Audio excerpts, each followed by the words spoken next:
Tsara moa zany manamarika atsika fa dia amin'ny volana oktobra ho avy zao no entina anamarinana ny hivon'ny fankalazana ho an'izay fa 20 taona ny ama izay ny volana desambra kosa ny fantatra fa amaranana tanteraka ity tonjobily ity sehatra sosialy kosa ary anjaran'ny commune Ambohimalaza amiray indray no nampiatrano ny asa soa fanaon'ny fikambanana Rotary Club Anosy tamin'ity andro androany ity araka izany no tanterahana tao an-toerana ny fanalana ny faobe eo ihany koa ny fizaham-pahasalamana maimaim-poana natokana ho an'ireo mponina tao an-tanàna.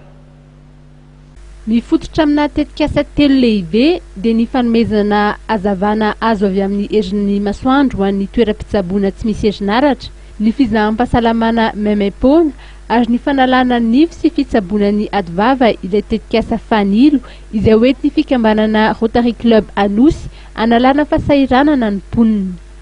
Ho an'ny commune Ambohimalaza amiray dia tao amin'ny CSB2 tao atoerana no nanatanterahana ny fanalana nify sy fitsaboana ny adivava ary ny fizaham-pahasalamana maimaim-poana narahana fizarana fanafody ho an'ireo mponina.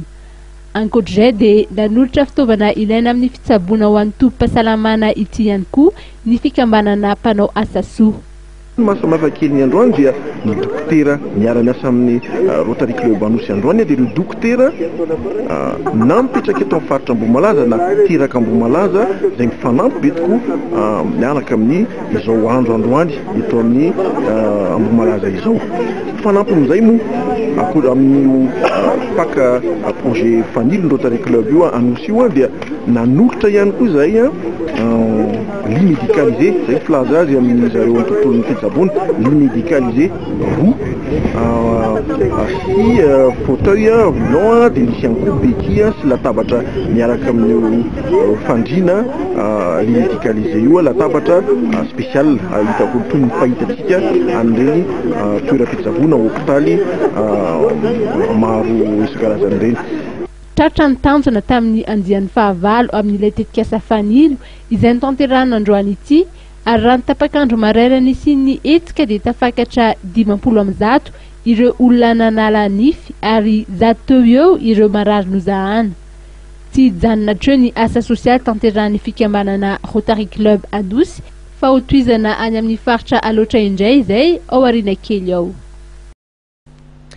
Zay sehatra ny sosialy zay nikeo tokolasy tokovavy no anakatonantsika tanteraka ny pejin'ny fampahalalam-baovao tamin'ity takarivan'ny asabotsy ity. Azadino aorianan'izao fampahalalam-baovao zao entina amintsika eto ny fandaharana mahenika no volavolain'ny sampana fampahalalam-baovao zany eto ny fahitalavitra MATV